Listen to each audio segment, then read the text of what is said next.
From the heart of our nation's capital, here's Family Research Council President Tony Perkins. Welcome. Good to have you joining us today. Well, coming up on this Wednesday edition, could we be seeing movement on border security as President Biden seeks billions more for Ukraine? Compromise is how democracy works, and I'm ready and offered compromise already. Holding Ukraine funding hostage in an attempt to force through an extreme Republican partisan agenda on the border is not how it works. In other words, we're not moving forward. That was President Biden during a joint press conference with Ukrainian President Zelensky yesterday. We'll get the latest from Wisconsin Senator Ron Johnson in just a moment. While the Biden administration vetoed the ceasefire resolution at the United Nations Security Council last week, the president's comments last night that Israel is indiscriminately bombing Gaza sounds more like Hamas talking points. You just said he speaks for foreign policy, and he said yesterday that there were indiscriminate attacks, which to the rest of the world is a war crime.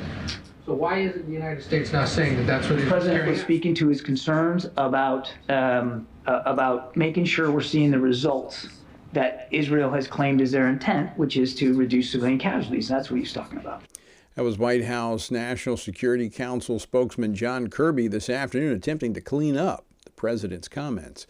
We'll talk with Nebraska Senator Pete Ricketts later on this edition of Washington Watch. And the House is scheduled to vote on formalizing the impeachment inquiry of President Biden this hour. The effort got a boost, actually, from an unlikely source, Hunter Biden, who refused to show up for his deposition before the House Oversight Committee. Let me state as clearly as I can.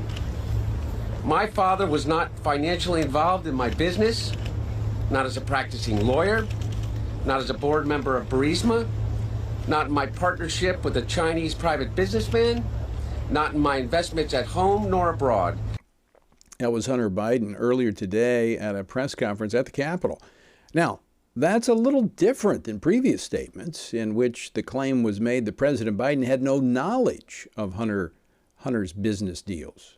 He said, my father was not financially involved in the business. Well, that's an important qualifier. We haven't heard that. For 3 years, we haven't heard that. All we've heard is Joe Biden had no involvement. Now his son does a press conference when he's supposed to be being deposed and says he wasn't financially involved. Well, what involvement was it? That was Chairman of the Judiciary Committee, Jim Jordan, on the House floor this afternoon. We'll talk with the new chairman of the House Freedom Caucus, Virginia Congressman Bob Good, will join us later. The Supreme Court today announcing that it would take up the abortion pill case coming out of the Fifth Circuit Court of Appeals. A three-judge panel from the Fifth Circuit had put restrictions on the Biden administration's FDA that decided to treat the killer drug like candy, removing medical safeguards. We're going to talk about that. We'll also look at the request by Special Counsel Jack Smith to leapfrog over the D.C. Appeals Court on the question about Donald Trump. And can he be prosecuted on charges that he plotted to overturn the 2020 election results? Now, does this have legal merit, or is this more of the same? Stop Trump at all cost. We'll talk with Jeff Clark, Senior Fellow and Director of Litigations for the Center for Renewing America. Our word for today comes from 2 John. For many deceivers have gone out into the world who do not confess Jesus Christ is coming in the flesh. This is a deceiver and an antichrist. Whoever transgresses and does not abide in the doctrine of Christ does not have God. He who abides in the doctrine of Christ has both the Father and the Son. If anyone comes to you and does not bring this doctrine, do not receive him into your house nor greet him, for he who greets him shares in his evil deeds. John says, don't open the doors of your house, nor your heart for that matter, to those who teach or promote something that is counter to the word of God. Rather, we should stand firm in the truth, resisting those who deceive. Why? If we give way to their deception, we share in their evil deeds. For more on our journey through the Bible, go to frc.org/Bible. By the way, as we start the new year, I invite you to join us in our Bible reading plan. And this year we have a great new resource. It's our new Stand on the Word Bible Journal. And for a generous year-end tax-deductible gift of $30 or more, we'll send you one to guide you on your journey through the Bible. To give, or to order today, simply text the word GIVE to 67742. That's the word GIVE, G-I-V-E, to 67742. Or, as always, you can go to TonyPerkins.com. Well, as Senate Republicans stand resolute that they will only approve spending for Ukraine if it accompanies legislation to restrict the influx of illegal immigrants at the southern border, pressure is building for the Biden administration to negotiate. Senate Republicans doubt an agreement can be reached until after the Christmas recess, but could the White House engage in negotiations and possibly overrule Senate Democrats? Joining me now to discuss this and more is Senator Ron Johnson from Wisconsin. He serves on the Senate Budget Committee, the Senate Finance Committee, and the Senate Foreign Relations Committee. Senator Johnson, welcome back to Washington Watch. Well, Tony, Merry Christmas. Merry Christmas to you, Senator, as well. So give us the latest. Are the Senate Democrats in the Biden administration walking in lockstep when it comes to the border and Ukraine funding? Pretty much. I don't think they've gotten serious yet. My concern is when we start hearing the president talk about compromise. What we want is a secure border. Now, we can, certainly negotiate, what that exactly means, but unfortunately, we have a lawless administration. We have a president that is not faithfully executing the laws. If you want a couple examples, when Supreme Court ruled that the eviction moratorium was unconstitutional, President Biden extended it anyway. When they ruled that forgiving student loans was unconstitutional, he's still forgiving them. So we can't rely on this president to actually follow the law, execute it, or quite honestly, follow through on any agreement he signs. So we need to hold his feet to the fire. That's why I've been proposing any funding must be contingent on benchmarks that he actually achieves. Do this in business all the time. You have performance bonuses, that type of thing. So you can set this thing up. President Trump secured the border in over a 12-month period of time, from his peak to his trough, with return to Mexico, safe third country. It can be done, but we need to be tough. Again, compromise language is not going to do this. Even the toughest language without those benchmarks is not going to secure the border, and that's got to be our bottom line, because the open border promoted by Joe Biden and his Democrat allies is a clear and present danger to America. It has to be our top national security, homeland security priority. And as you said, Senator, we know how to do this. The Trump administration did it. So, they've already laid out the roadmap on how it can be accomplished. So before or last week, the Republicans in the Senate stood together and said no funding for Ukraine.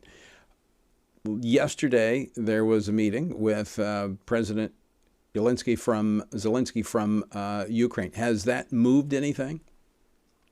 I don't think so. Again, I think most Americans are sympathetic with the plight of the Ukrainian people. They're opposed to the evil war criminal Putin. So from my standpoint, what takes precedent, though, is securing that border. I do believe that we need to bring this war to an end as quickly as possible. We need to get rid of the fantasy that Ukraine can win, unless you define winning further down than what most people would. Ukraine can't do what it would really take to push Russia out of its territory. You'd have to start lobbing missiles into Moscow to start reducing Russian support for the war. So this war will only end with a settlement. Every day that goes by, more Ukrainians die, more Russian conscripts die. I take no joy in that. More of Ukraine gets destroyed. So every day that goes by with this war going on, the settlement becomes worse and worse. So we have to recognize that reality.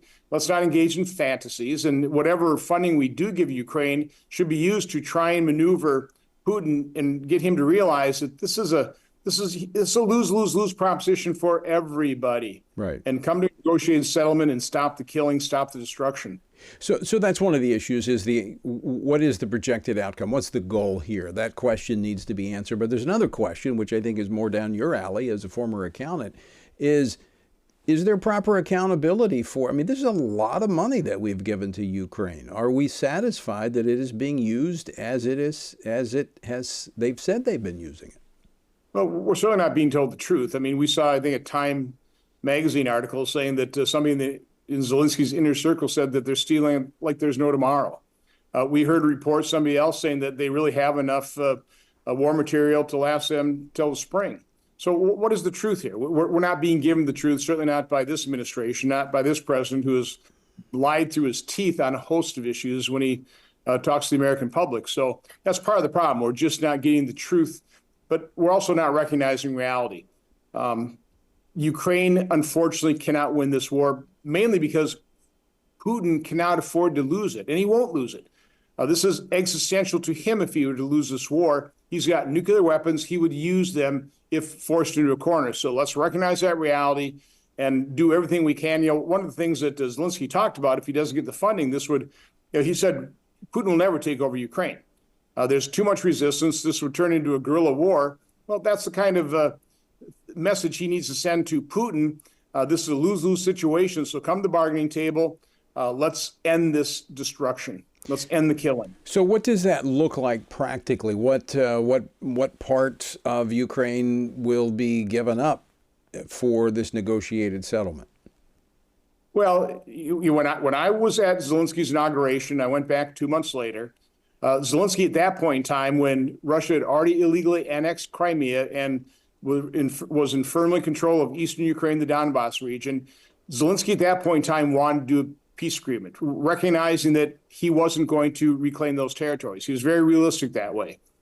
So he needs to come to that reality as well. As many war crimes have been committed, he has to realize, I mean, there won't be justice for that. I mean, you just can't hold Putin accountable when he has nuclear weapons. So again, I wish you could. I wish you could haul that war criminal before the Hague and hang him. But that's not possible. So you have to recognize the reality situation and lay out for Putin. This will grind you down like Afghanistan ground you down, like you ground America down. Guerrilla warfare is not pleasant for the invading army. So come to terms with the fact that this is going to be settled. And again, come to the terms that every day that it's not settled, the settlement terms get worse and worse and worse. So, Senator, any sense that President Zelensky is at that point? Probably not. And I understand the challenge he has. The people of Ukraine have shown unbelievable courage. They've been violated. There have been war crimes committed against them, their family members. They're not going to want to settle, but they're also not going to win. Or better, Putin will not lose this war. And they have to come to that reality, and we've got to end this war. It's kind of amazing how the world supports Ukraine because of the war crimes of Russia, but there seems to be waning in their support for Israel and the crimes that were committed against them by Hamas terrorists. It's rather interesting. We're gonna talk about that in the next segment with one of your colleagues, Pete Ricketts. Senator, I want to thank you for joining us. Very insightful, and always appreciate you coming on and joining us. And Merry Christmas. God bless everyone. Thank you, Senator. Merry Christmas to you as well. All right, as I mentioned, coming up next, Senator Pete Ricketts of Nebraska joined us. We're going to drill down a little bit on Israel. Did President Biden signal a fracturing of his support for Israel at a fundraiser yesterday, or was it just more of kind of the president going off teleprompter? We're going to talk about that with Senator Pete Ricketts after the break. So don't go away. More Washington Watch coming up right after this.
Everything we do begins as an idea. Before there can be acts of courage, there must be the belief that some things are worth sacrificing for. Before there can be marriage, there is the idea that man should not be alone. Before there was freedom, there was the idea that individuals are created equal. It's true that all ideas have consequences, but we're less aware that all consequences are the fruit of ideas. Before there was murder, there was hate. Before there was a Holocaust, there was the belief by some people that other people are undesirable. Our beliefs determine our behavior, and our beliefs about life's biggest questions determine our worldview. Where did I come from? Who decides what is right and wrong? What happens when I die? Our answers to these questions explain why people see the world so differently. Debates about abortion are really disagreements about where life gets its value. Debates over sexuality and gender and marriage are really disagreements about whether the rules are made by us or for us. What we think of as political debates are often much more than that. They're disagreements about the purpose of our lives and the source of truth. As Christians, our goal must be to think biblically about everything. Our goal is to help you see beyond red and blue, left and right, to see the battle of ideas at the root of it all. Our goal is to equip Christians with a biblical worldview and help them advance and defend the faith in their families, communities, and the public square. Cultural renewal doesn't begin with campaigns and elections. It begins with individuals turning from lies to truth. But that won't happen if people can't recognize a lie and don't believe truth exists. We want to help you see the spiritual war behind the political war, the truth claims behind the press release, and the forest from the trees.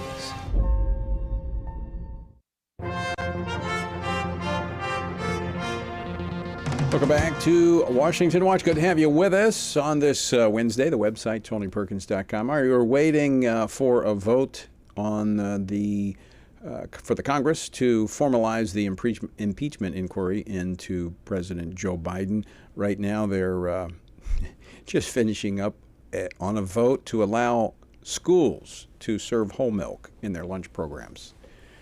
Wow. Speaking at a fundraiser last night, President Biden criticized Israeli Prime Minister Benjamin Netanyahu, accusing him of kowtowing to extremists in his government and warning that Israel's counterattacks into Gaza, which he called, quote, indiscriminate bombing, end quote, is beginning to cost Israel support around the world. Prime Minister Netanyahu acknowledged disagreements but confirmed that Israel, quote, won't give in to international pressure, end quote. Could the Biden administration's support for Israel be waning? Joining me now to discuss this, Senator Pete Ricketts from Nebraska. He serves on 3 Senate committees, including the Senate Foreign Relations Committee. Senator Ricketts, welcome back to the program. Thank you very much for having me on again, Tony. I appreciate it. Well, Merry Christmas. Let me ask you this question. Do you think the president, this is just more of kind of President Biden off the cuff, not really realizing what he's saying, or is this an indication of a weakening of U.S. support for Israel?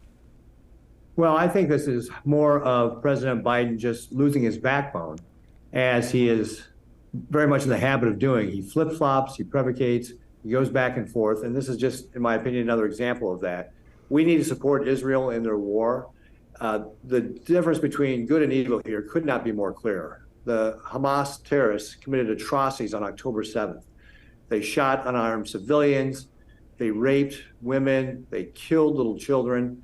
This was an atrocity. And by doing that, they declared war on Israel, and Israel now is at war with Hamas. And so every person who died on October 7th and every person who has died since then in Gaza, that lies the responsibility of Hamas. Hamas is responsible for all those deaths because they started this, not Israel. This is not Israel's fault. There was a ceasefire on the 6th. Hamas broke it and started a war. Let me ask you this, because I was just speaking to your colleague, Senator Ron Johnson of Wisconsin, and we were talking about Ukraine. And, you know, there's this international sympathy for Ukraine, and I'm not saying it's not valid, of what Russia has done with their war crimes. Why do we not see the same international support for Israel? When you look at the crimes, as you just cataloged there, done by Hamas to civilians who were just living in peace. There, as you said, there was a ceasefire prior to that. It was Hamas that started this. Why is the international community giving sympathy to them? I got to tell you, it is one of the things that just boggles my mind because, again, the difference between good and evil here could not be more clear. And where are the calls then for people to tell Hamas to surrender, to stop their attacks, their terrorism attacks? I mean, Hamas is an organization that in its charter calls for the destruction of the state of Israel and to kill Jews. This is an organization that must be destroyed.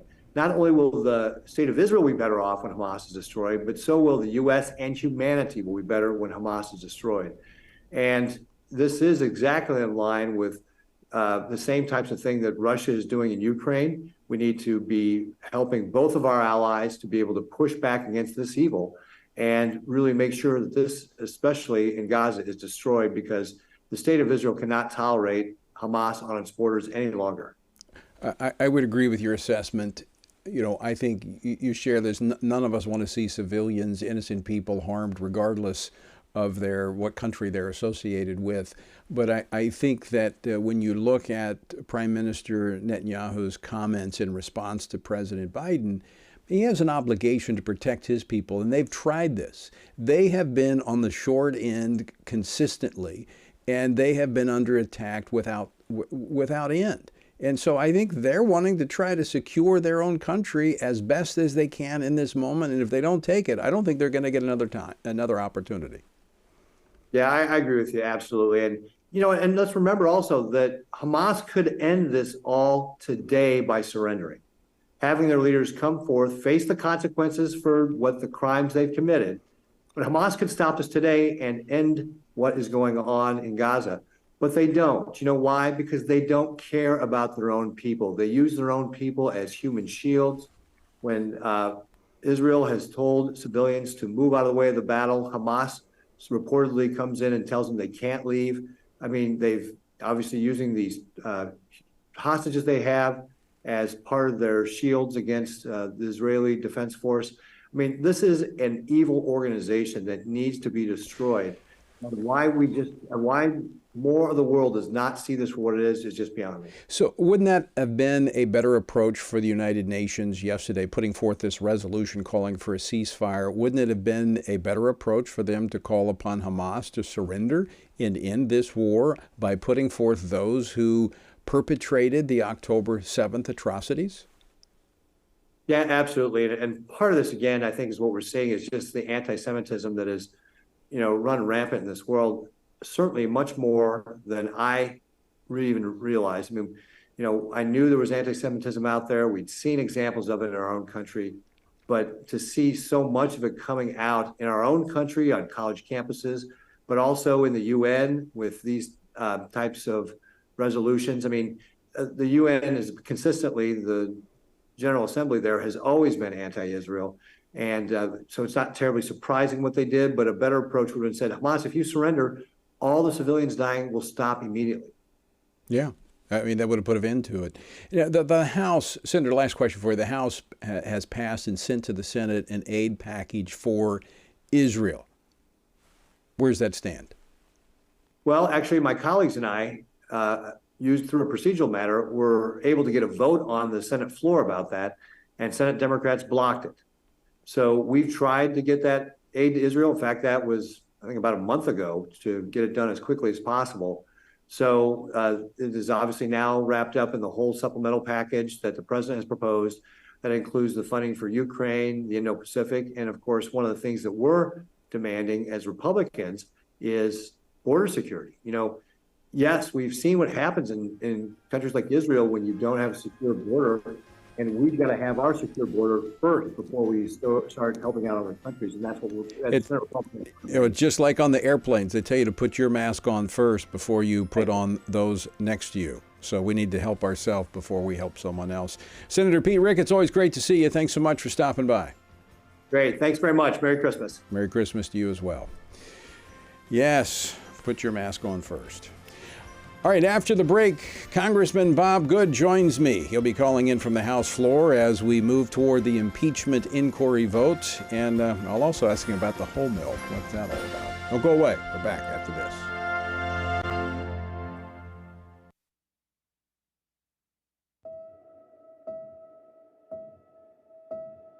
All of us are born with the desire to find truth and meaning. Where did I come from? What happens when I die? While our answers to these questions may divide us, we are united in our need for the freedom to answer life's biggest questions and make life's biggest decisions for ourselves. That's why religious freedom matters for everyone. Religious freedom matters because the powerful have long wanted to control those who are less powerful.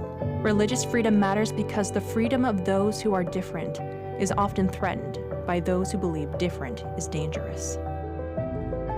Leah Sheribu, a Christian teenager in Nigeria, remains a captive of Boko Haram for her refusal to renounce her Christian faith. Chinese pastor Wang Yi is serving a 9-year sentence for speaking publicly against the Chinese government. In Pakistan, Asif Pervez is on death row for allegedly sending a blasphemous text message. All of this because people in power decided different is dangerous.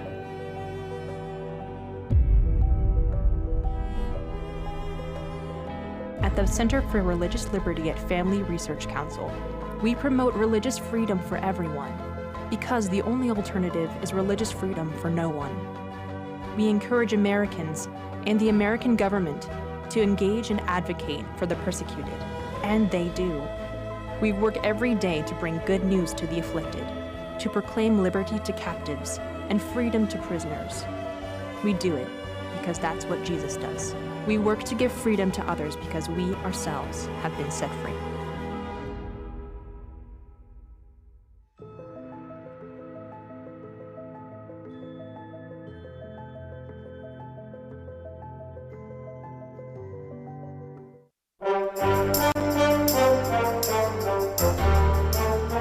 Welcome back to Washington Watch.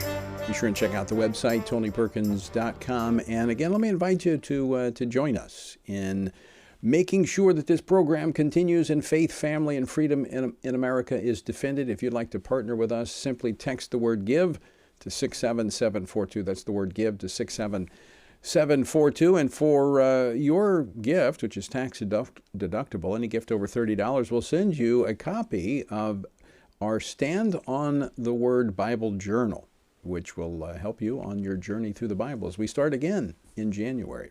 So text the word GIVE to 67742. Well, the House is about to move to a vote to formalize the impeachment inquiry into President Joe Biden. Now, this comes as Hunter Biden defied Congress by ignoring a subpoena this morning before making brief public remarks outside the Capitol. This is what he had to say, in part, prior to, actually after refusing to show up for his hearing. He said this. Clip number 9, please. Let me state as clearly as I can. My father was not financially involved in my business, not as a practicing lawyer, not as a board member of Burisma, not in my partnership with a Chinese private businessman, not in my investments at home nor abroad. Now, that's significantly different from what's been said over the last 3 years, that the president had no knowledge whatsoever. Now it's no financial connection.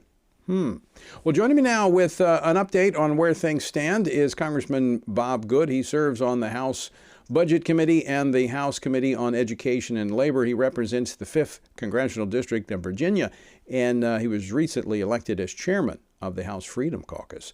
Congressman Good, welcome back to the program. Great to be with you once again. Merry Christmas, and thanks for having me. Absolutely, and congratulations to you on your election as chairman of the House Freedom Caucus. Well, thank you. I appreciate that.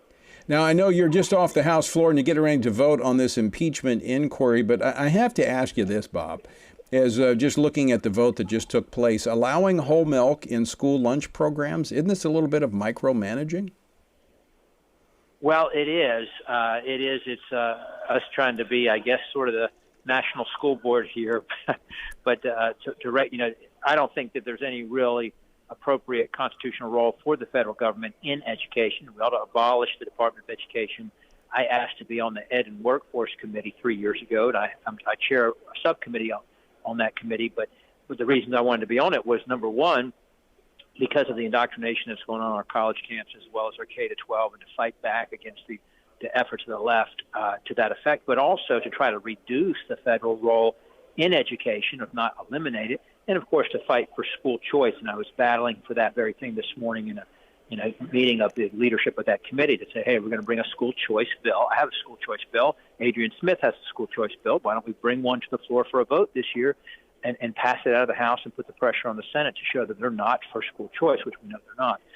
But yes, you certainly have no reason that you can really justify the federal role in education. In what Congress is doing here is trying to fix what the bureaucrats have done, restricting what's on school lunch programs. So let's talk about the impeachment inquiry vote. You're about to move to that vote. Do the Republicans have the votes to move forward?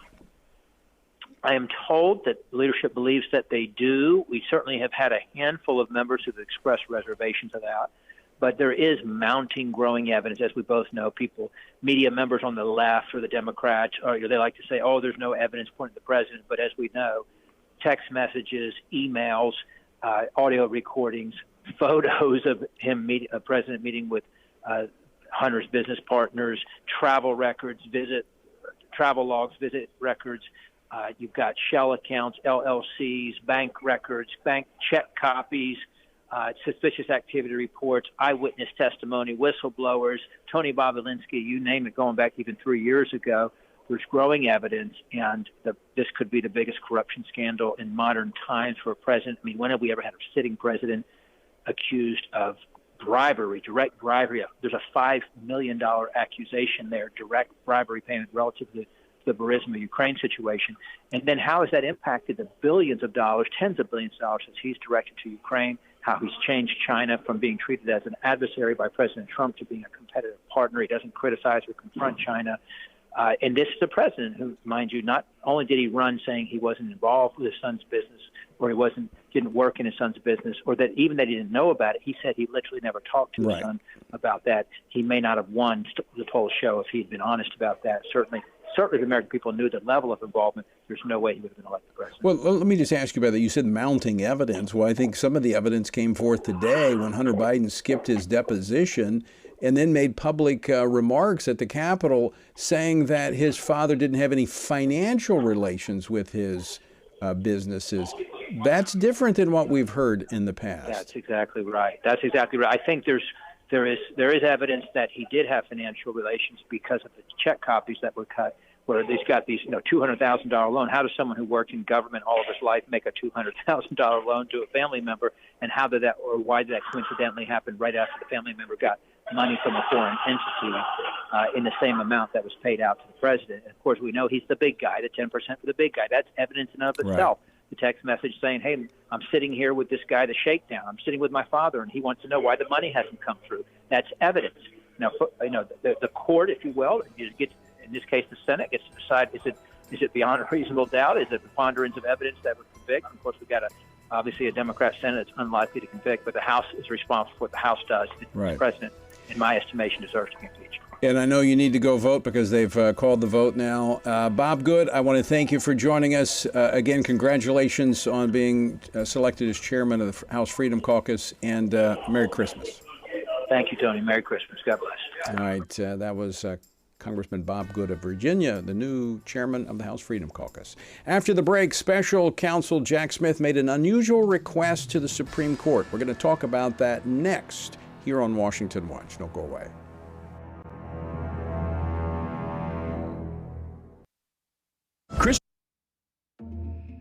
The world is hurting, streets are filled with crime, families are broken, sin is celebrated, and God is mocked. Everywhere we look, the wages of our sin are on full display. As Christians, we know that surrender to God's will is the solution to our biggest problems, but not everyone agrees. Even in church, we hear people say the most important thing is to be tolerant, that we shouldn't impose a morality on other people, and that loving our neighbor means celebrating what they do. But you can't do that.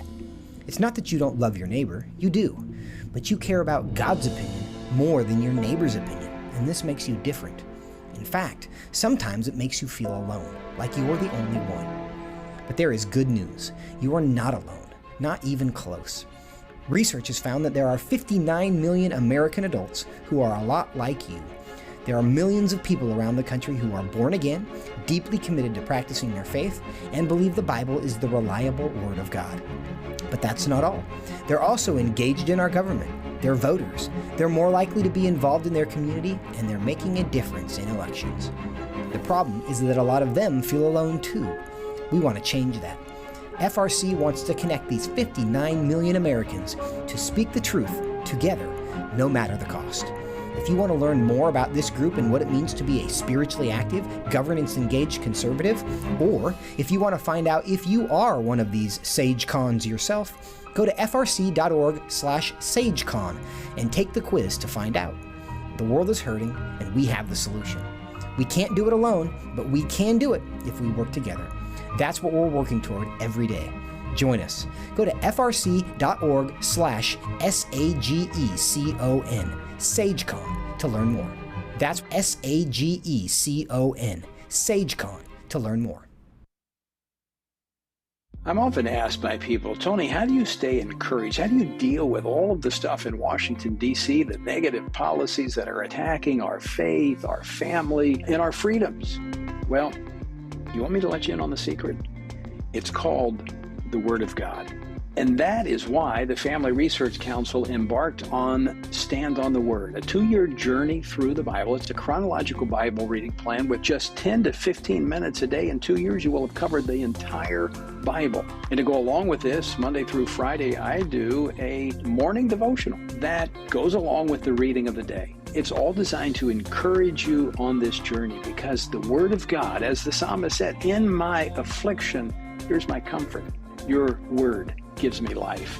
That is our source of strength. To find out more, go to tonyperkins.com or frc.org/Bible. And I invite you to join me every morning for our Stand on the Word Bible devotion.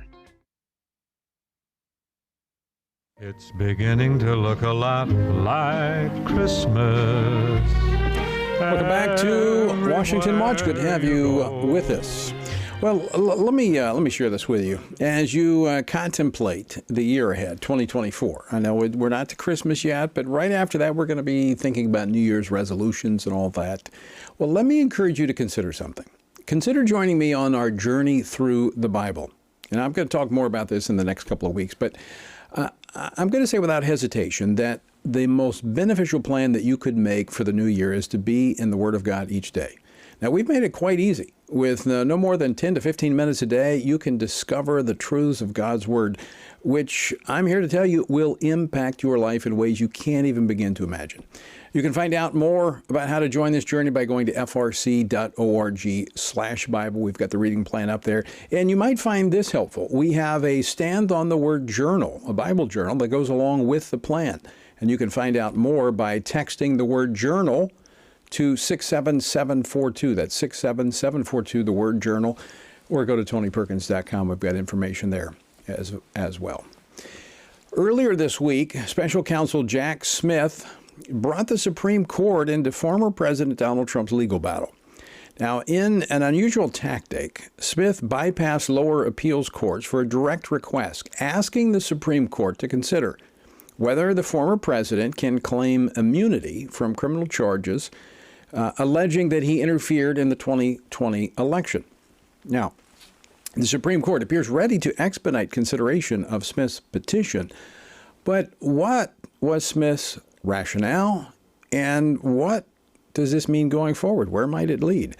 Joining me now to discuss this is Jeff Clark, Senior Fellow and Director of Litigation at the Center for Renewing America. He was the Assistant Attorney General for the Environment and Natural Resources Division of the U.S. Justice Department during the Trump administration. Jeff, welcome to Washington Watch.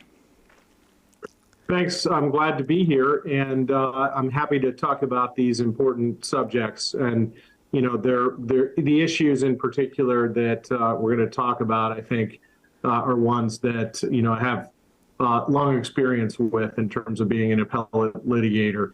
Well, let's start right there. What's behind this? What is Jack Smith asking for, and why? So he's asking for procedurally expedition and, in consideration of granting this, what you call the unusual mechanism called cert before judgment, or more formally certiorari before judgment. So it skips over, it leapfrogs the stage of the intermediate appellate court, which here is the DC Circuit. It goes right from the trial court, and the judge there in this January 6th related case against President Trump is Judge Chutkan, goes right to the Supreme Court if they grant it. So they've asked for a hurry-up decision on whether the Supreme Court uses that mechanism or not. And then substantively, what they want is they want a ruling that President Trump does not have presidential immunity to the criminal charges that Jack Smith, the special counsel, has brought, and that President Trump's argument that given that the charges highly overlap with the second impeachment trial in the Senate, where he was acquitted, that it would be double jeopardy to try him again. So let's break that down, Jeff. This is, as you said, leapfrogging the appellate court. How unusual is this? It's pretty unusual, but it's not unheard of. I mean, I think of the most important, case. The left likes to point to the Nixon case and say that happened there, where President Nixon actually was not a criminal defendant in that case. He was a third party who held records, right? He held the famous tapes. And, that it was granted in that case. But I don't really think that was the most important case. I think the most important case where there was cert before judgment in American history was the one where President Truman seized the steel mills during the Korean War, because without steel, it's hard to, press the war effort. And the Supreme Court took that case, using this mechanism, and they reversed his orders there and decided that presidents just lack the power to seize industries. This is not, communist China or the Soviet Union. This appears, Jeff, to have some correlation with the election. It seems that the special counsel is trying to get this decided before the president stands before the American people for election. Is that a factor? I think it's more than a factor. I think it is the only factor, because, look, the trial date here, which is set for early March by Judge Chutkan, it's not like that descended from heaven with, a shout and trumpet, as it must be this date. It's just a date that she arbitrarily picked off of the calendar that she would like to use. Now, she has the discretion to do that. I think it was exercised unusually, because what's the rush? This is a complicated case. It's a very important case. I think that she's rushing it as well for political reasons. But in any event, she picked an arbitrary date and put it on the calendar. And Jack Smith is saying, we absolutely must leapfrog the DC Circuit here, go right to the Supreme Court, because otherwise that trial date is at risk. But that's just, compounding the arbitrariness of it, right? There's no external reason why this is something that has to be decided so quickly. The only plausible explanation for why it has to be decided quickly is because Jack Smith wants to get a conviction potentially of President Trump before the 2024 presidential election. There's really no way around that. It's so patently obvious. And for that reason, I hope the Supreme Court sees its way to deny that petition for a writ of certiorari before judgment. Well, Jeff, just an observation here. Feel free to bat it down. But from my perspective, and I think for many of our viewers and listeners, this is more of the type of political persecution that seems to be taking place toward this president, that it's more about keeping him out of office than anything. I think so. I've expressed this to friends and colleagues in this way. I think, even if they are proceeding politically, but they wanted to try to have some plausible deniability of that, bringing one case they might think isn't enough, because, what if one case fails? So you bring two cases. But at the point where you bring 3 cases, 4 cases, more cases, it starts to jump the shark, right? It looks so patently obvious. And, it shows their desperation. It shows that they absolutely want to try to derail President Trump's, re-election efforts. And I think it's fundamentally illegitimate. And I wish more of the judges who had jurisdiction over these cases were calling out the Justice Department and Jack Smith over this. And I think that the special counsel's actions here only heightens that concern, given the fact that you had to go back to Nixon or Truman to show a parallel when someone took such, as you said, not unprecedented but unusual action that was taken here. Yeah, I mean, there's a handful of times where it happens. I just don't see how it meets the criteria because, I don't know. Another thing that happened today was the grant of cert in a case that involves abortion.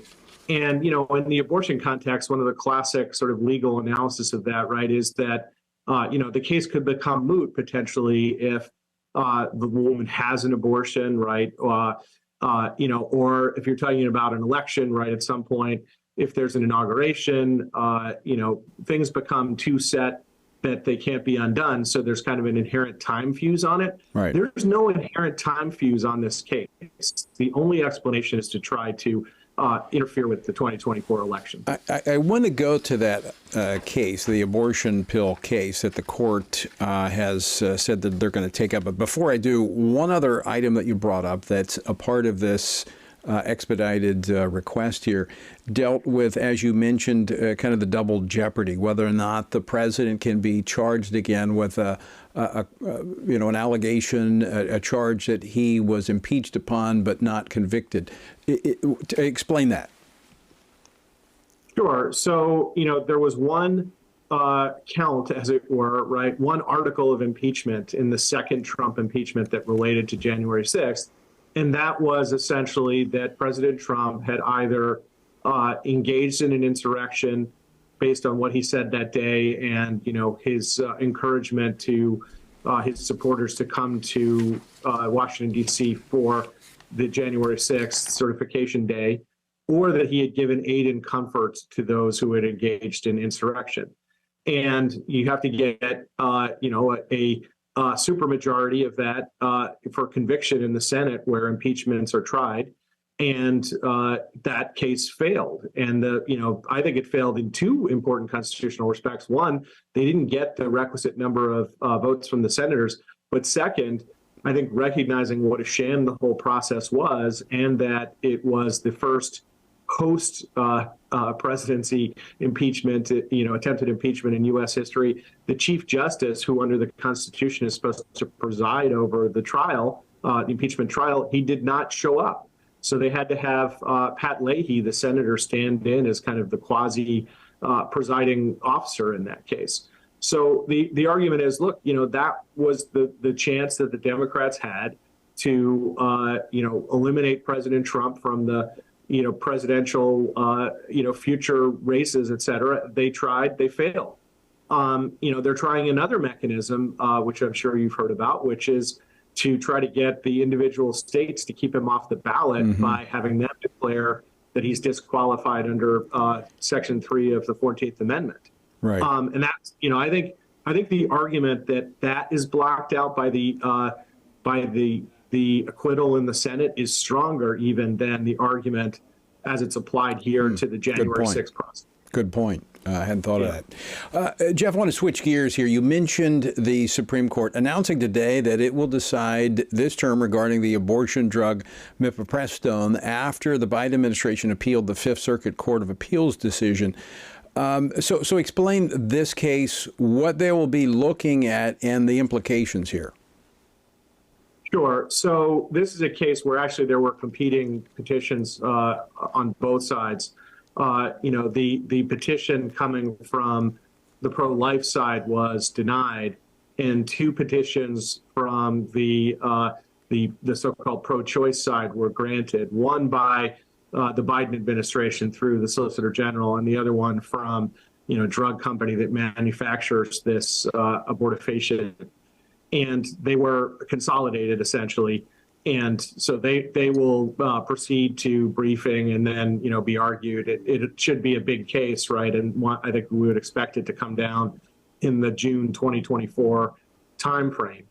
And as you noted, it involved granting review of a Fifth Circuit decision that didn't go back and void the original authorization by the FDA for that drug dating back to 2000, but basically found that more recent amendments to it to kind of lift safeguards that would protect women from complications from the drug and do things like require consultations with doctors to check in on the women's health, that the FDA had failed essentially to properly analyze those. In that respect, it's a very basic administrative law case.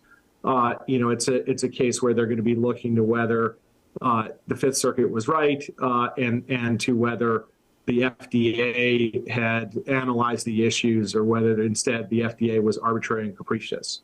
But there's one big question which has, I think, far more important implications, which is the standing question. So the Solicitor General's, first issue in their brief, when they're trying to get certiorari, which they now have, is that there was no standing for doctors who, wanted to protect the cause of life, did not want to prescribe this drug. Do they have standing to challenge the FDA approval rule, et cetera? And, the Solicitor General in this administration says, no, they don't have standing. And, if they don't have standing, then you'd be in a spot where these abortifacients would be kind of off the hook, and the Biden administration could take off all of the governing processes, and the prescriptions would clearly go up, and therefore the abortions from drug rate would go up significantly.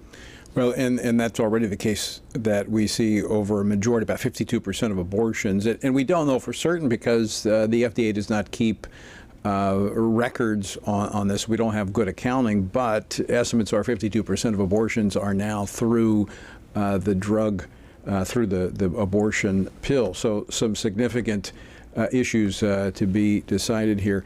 Jeff, I want to thank you for joining us. Very insightful, very helpful as we break this down. Thanks so much for being with us today.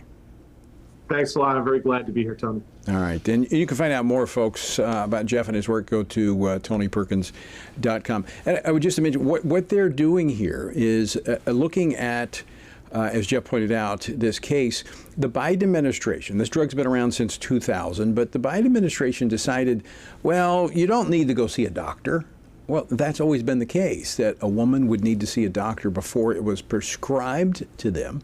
And so not only did they do that, dropping the in-person appearance with a doctor, but now they made it so you can actually, a woman doesn't need any kind of medical consultation. She can actually get this through the mail.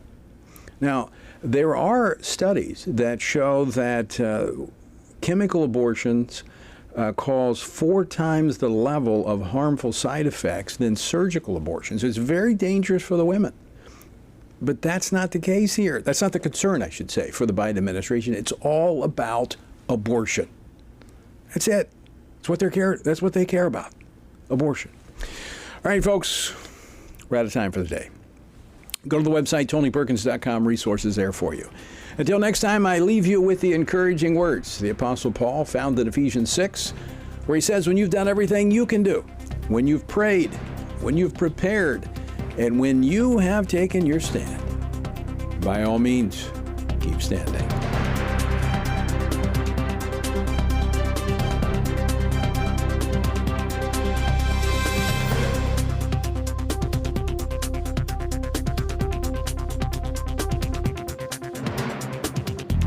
Washington Watch with Tony Perkins is brought to you by Family Research Council and is entirely listener-supported. Portions of the show discussing candidates are brought to you by Family Research Council Action. For more information on anything you've heard today, or to find out how you can partner with us in our ongoing efforts to promote faith, family, and freedom, visit TonyPerkins.com. Also, to leave a comment about Washington Watch, call our watch line at 1-866-372-7234. That's 1-866-372-7234.